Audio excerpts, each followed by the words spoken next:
As a former law enforcement officer who now dislikes law enforcement and can't stand the criminal justice system, I have a radical new idea that I want you to leave a comment on. I want you to tell me what you think about this. I say we experiment.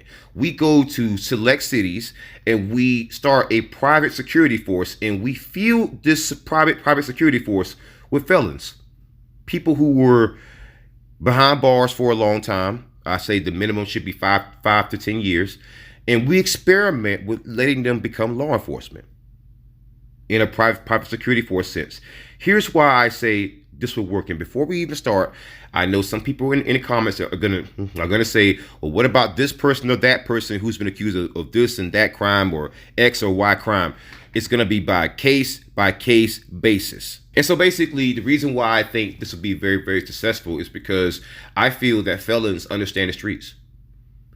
Many of the fashion trends, even some of the rapping, some of the dancing, some of the swag, some of the movement, some of the vernacular, it comes directly from prison, believe it or not. So these people are connected to the streets and connected to hoods, ghettos, trailer parks.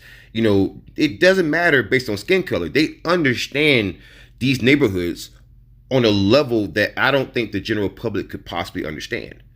And that's what that's why I think they make ideal law enforcement officers. I think that these people would have the empathy to understand that maybe somebody doesn't need to be behind bars for jaywalking. Maybe that person doesn't need to be behind bars for, smoking something, right?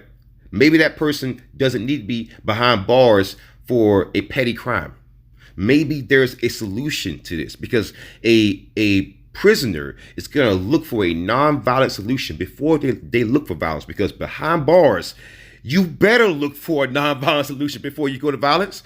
That's why you can have groups who are racially opposed to each other actually working out deals, because it's much more advantageous to work your problems out when you're behind bars among killers. So with that being said, I think there's a level of empathy and also a level of experience and a level of understanding that a felon would have versus any police officer or even a social worker. So I think we should experiment in select areas with this idea, and if it works out, let's expand it. I know it sounds scary. I know it sounds risky, but things that are worth it are going to always sound scary and risky. So leave a comment and tell me what you think about my idea.